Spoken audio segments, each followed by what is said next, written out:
Just to go back a little bit and clarify some of the words that we have used in terms of PAR.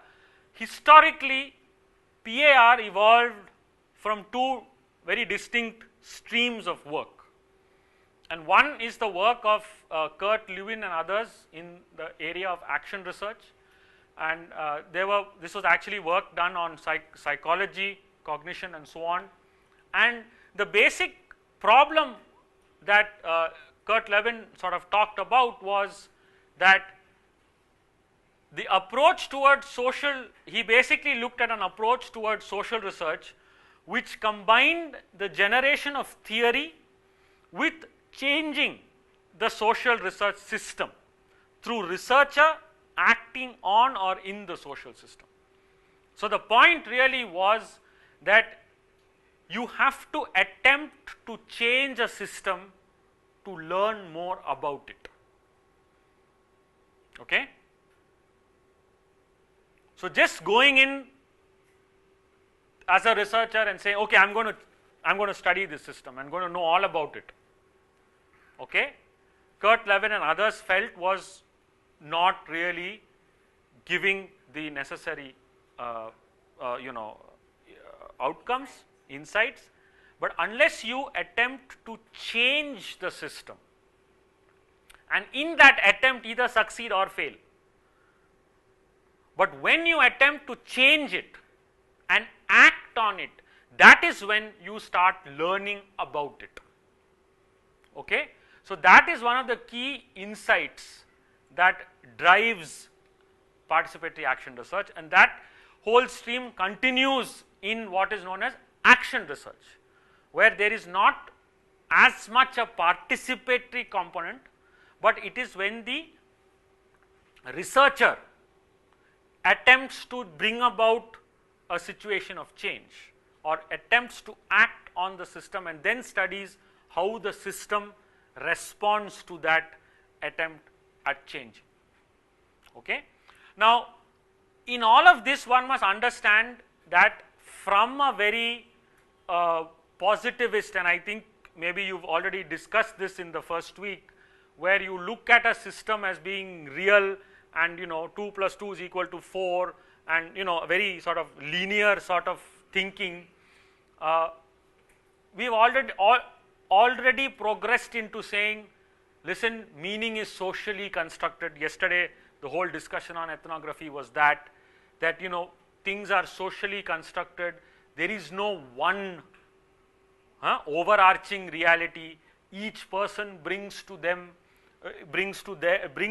reality their own pre-understandings, their own preconceptions, and so on and so forth. So we've already moved from a very positivist one reality type of understanding to a much more constructed, socially constructed type.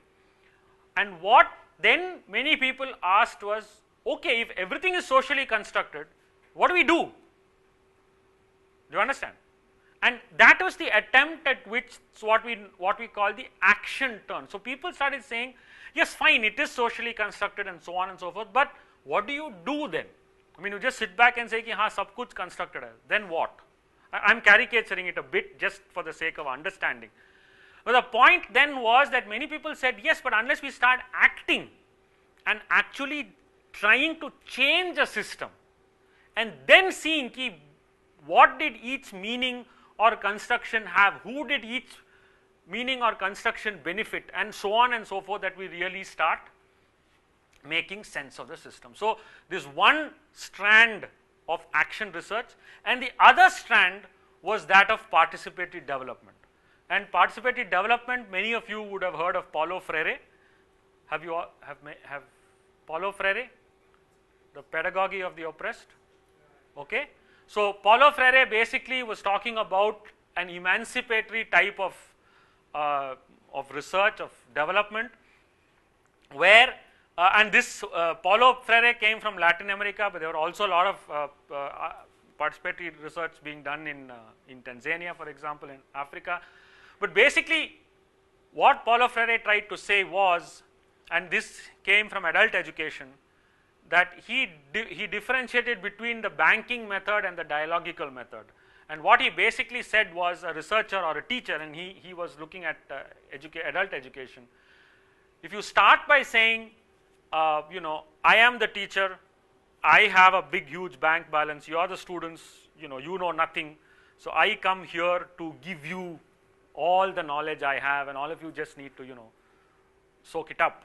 This is the traditional sort of, you know, so I am a researcher, you know, you are the person suffering, so you come to me and I will give you the solution, you know, sort of approach to saying, listen, I have skills, you have a problem, you have skills, now let's sit down together, you define what your problem is, how you understand that problem, and let's together try and change that situation.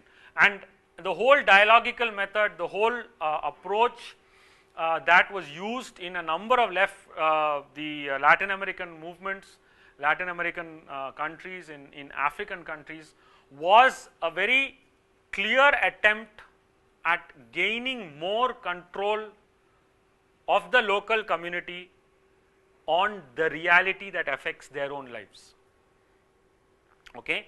And that was the, so that came from struggle, that came from very clearly Marxist inspired struggle.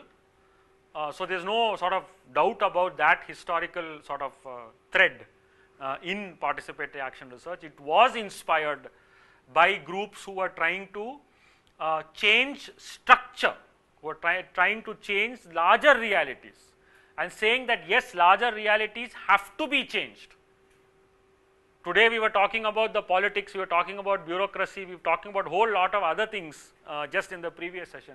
Now unless those structures are changed, how much ever you do, you know, little bit change here, little bit change there, it's not going to work. And that was what was actually inspiring or driving the whole group of participatory development that came from the work of Paulo Freire and others. Okay, so then going now very quickly on to some of the, we talked about the core aspects, some of the core principles, and one of the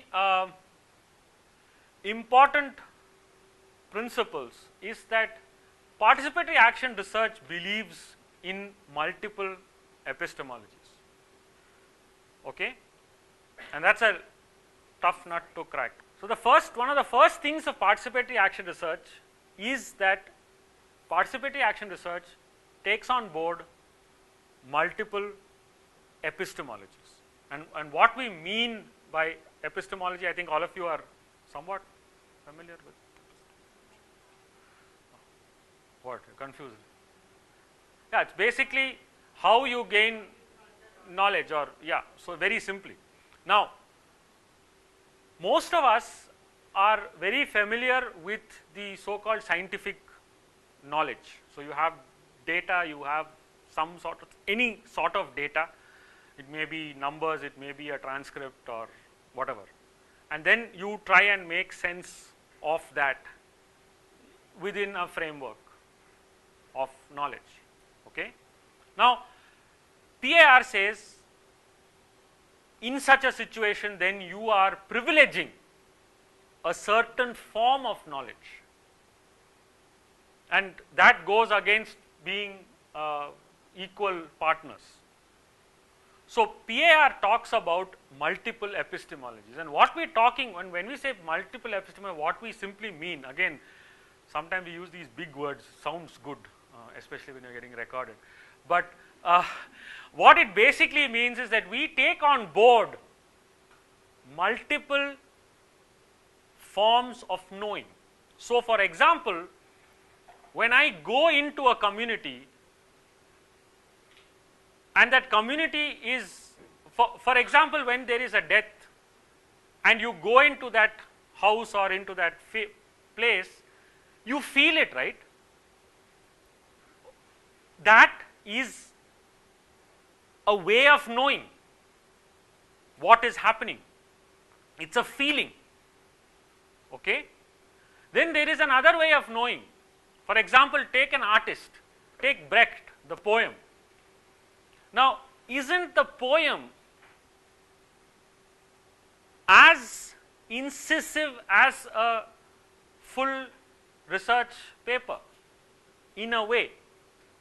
Because the poet, is actually capturing reality in a very different way. Okay? So, I am just putting before you three different ways of approaching the knowledge. One is by feeling it.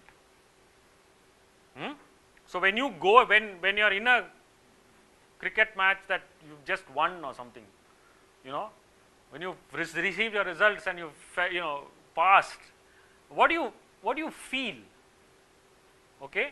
Now that is knowing, because you are responding to the environment. You are recording something from the environment. I have seen my mark sheet. I have passed. I am responding to it. Right. So that is a way of knowing. So when communities feel, we cannot disregard their feeling. We cannot disregard our feeling as researchers. When I walk into that community and I feel a fractured community, when I walk into that industrialist's office and he dismisses me by making me wait for 3 hours, or when I walk to the IAS officer's thing to complain and he or she makes me wait for 5 hours, I am feeling something that is very important for my research, but which does not necessarily come into my research sometimes. Sometimes it does, sometimes it does not. But the point of PIR is that every single way of knowing is important. One fascinating, for example, way of knowing, and other day we were discussing a research project, is on the different, every movement has a nara, no? Slogan. Okay. Now, to me that is art.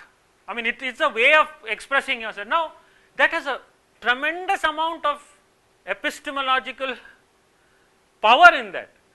There is a group from Jharkhand who are struggling over the mines. Just 2 weeks ago we had a meeting with them. So they were telling us about the naras that they used to. So they said when we first started in, even pre-1947 era, it was Jal Jangal Jamin.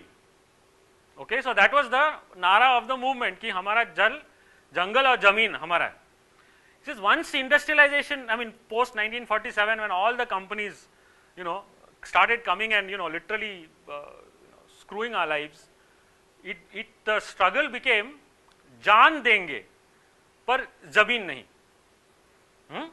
Jaan denge par zameen nahi. But today the nara is जान नहीं देंगे और जमीन नहीं देंगे. Do you understand? Now, this is a tremendous, I mean, if you actually sit down and analyze and feel these three naras and what it means that has happened in the movement, you actually come up with a huge amount of knowledge about the process of the Andolan that is taking place in Jharkhand. And that is as equal a form of knowing as collecting a sample of air and saying ki benzene is 5 times higher than normal, or going to Jharkhand and saying ki ha, you are a miner and you suffer from silicosis. Do you understand? So my point is that in participatory action research, because you are saying that communities participate with you as equal partners, then all forms of knowing are given equal power, equal weightage, equal. Again, please don't romanticize this to say that sab kuch equal hai. The point again is that it has to be question driven. So at what point of time are different forms of knowing drawn upon, so on and so forth, that of course is, I'm not like getting into it, but I presume you will take on that. The second aspect of participatory action research is that practical issue are the core for research. My problem as a PIR researcher is not a theoretical question or a conceptual question or the need to advance the knowledge of participatory action research. No. If that happens, then great.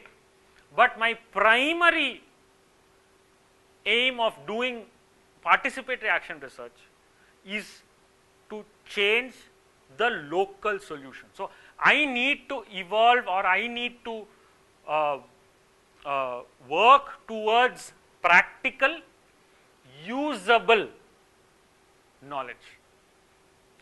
So, like Brecht, and I'll keep going back to Brecht, says that research is not a simple mirror held up to reality. I am not just trying to reflect reality. It is a hammer with which to shape it. Do you see the difference? Till now we are saying ki how can I clean my mirror, make it more and more a reflection of reality. Now in the PIR framework we are saying it's not enough for you to reflect it, for God's sake. Everybody knows it in a way. The point is to hammer it so that it is usable, so that communities can create the reality of their choice. Now, can your research do that and not merely take the luxury of saying, I am a mirror and this is your reality. So, it's that urge to move into action. Okay? And of course, like all of you have said, there is a very clear participation and democracy, there is a distribution of power, and yes, there is the option for a community to say we are not interested in what you are trying to do. And if that happens, then well, if you are committed to the participatory process, then you just have to go with it. Now, if you come in with a project and you are committed to you want to do a participatory action research process, but the community is not buying into it. Now what do? I really don't know whether we have an answer to that question, except that one would then ask the question, how would I make my process as participatory as possible? It all depends on the commitment that that community has towards that process. And if at the end of the day, the researcher who comes with an idea from outside can actually convince the community or has developed the rapport with the community and this has happened. To give you an example is the work that we are doing with a group of workers in a thermometer factory in Kodaikanal. Now, in the Kodaikanal, the whole struggle, the first almost 2 years of work was over adequate compensation for lost wages, for the company suddenly closed down, whether those they all got their PF and gratuity, and so those were the broad movements. That the activity was going on. Now, at some point of time, through this chess process that I briefly mentioned, one doctor, professor of psychiatry in fact, went to Kodaikanal for a single day and met with 30 workers, and in those 30 workers he diagnosed, he picked up symptoms that were suggestive of mercury poisoning, okay, and he gave a very simple report. It was the dot matrix printouts, half, slightly the lines were all not, just saying that, out of 32 patients, 12 of them had the following symptoms suggestive of mercury poisoning. That's all there was. But that one report just galvanized the community completely. And today it's the union now is fighting a fantastic struggle in the High Court and is now filing a case in the international court and so on.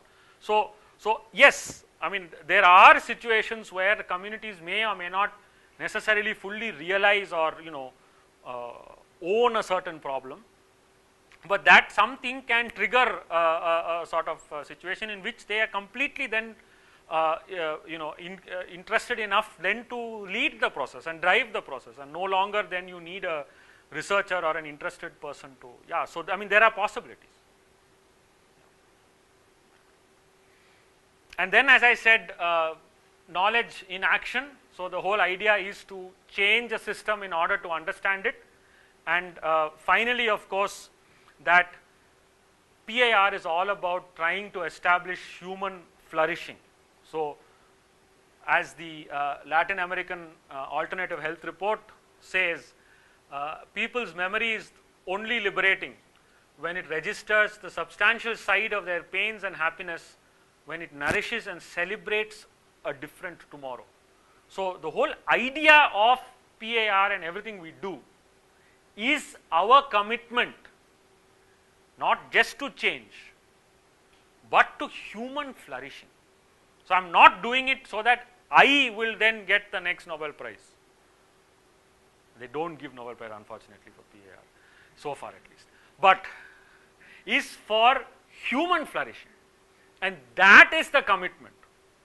Can we change people's memories of pain into some beautiful imagination or dream for tomorrow based on human flourishing? And that is the driving force of research. So you will find very clearly that in PIR the drive for research is practical knowledge, usable knowledge, human flourishing. So we are talking about very clear benefits, values in the here and now that drive PIR. And I will just close with this before we go for tea. And this is basically encompassing what you all talked about as feedback, which may or may not have come out in my Kadalur story adequately, but that it is a spiral, that PIR is a spiral. So you start by certain assumptions, you then experiment with those assumptions, you reflect on what happens, you review those, do another experiment, do another reflect, go to the next level. So there is a process of iteration. So there is the PIR cycle. It is not a PIR, sorry? So yeah, you have the cycles, yeah, the PDSA cycle, jo bhi hai. So, but the point is that there is a iteration. And at each point of time you are reflexive, you get community inputs, you get your own input, so on and so forth, and keep moving up the. Yeah. So I think the important point here is that when we say research, what are we defining it as? And again that comes back to the participatory action research's core tenet of action, of practical knowledge.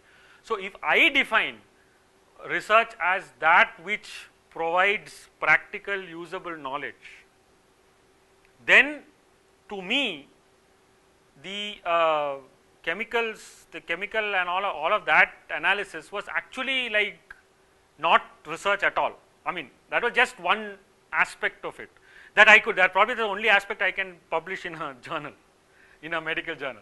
But yeah, so I think the questioning really is also about what research means and where one draws the line. I think in participatory action research, it's very important to constantly clarify among all partners, how do we measure change? Because and I think that is a very critical aspect in a democratic process, which you will find when you are looking at, when you are dealing with bureaucrats, कि हाँ हमने project लाया है अंदर, okay correct ठीक है, पर इससे क्या हमारा ओपी बढ़ेगा क्या? अरे ओपी क्यों बढ़ेगा यार? We are doing it for something else. नहीं, so you understand what I'm sure many of you would have heard that, ki why are we bringing a project in? So you first need to be very clear ki what are the likely changes, what is each person's expectation, and I think that is very clear. Now, yes, in Cuddalore, I don't know if we actually sat down and had a discussion ki, you know, this is the goal of our action, and once we reached it, we all sat back and said, you know, we've reached the goal. No, but at every point of time, there was a very clear discussion, a very critical discussion on what we hope to achieve by this and who gains what. Is each group gaining enough to sort of sustain? So those discussions were there. PRA is not PAR. PAR may use PRA techniques as one way of, you know, getting communities, but PAR is not PRA. And in fact, PRA itself, if you actually look at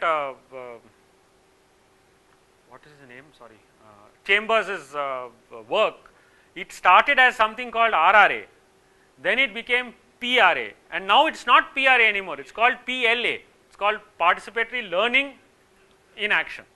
Okay, and there are a lot of, in fact, very interesting. There's an anthropologist who calls for a militant anthropology. You know, Carl Schepper-Hughes, Schepper-Hughes, for example, she says you can't just, you know, do ethnography when people are dying. You have to become a militant, and a militant means, you know, stand up for it. I mean, Nancy Krieger, who's an epidemiologist, biomedical epidemiologist in Harvard, she calls for a passionate epistemology. You know, so I think across fields there is a sort of you know, very clear that if you are neutral today, if you are neutral, you are siding with the dominant. There is nothing called neutrality, because if you are neutral, you are siding with, you know, you are agreeing with the status quo that is benefiting some and not the others. So, you know, in those sort of you know, more critical sort of, or radical sort of approaches, yes, that is where I think PAR derives its sort of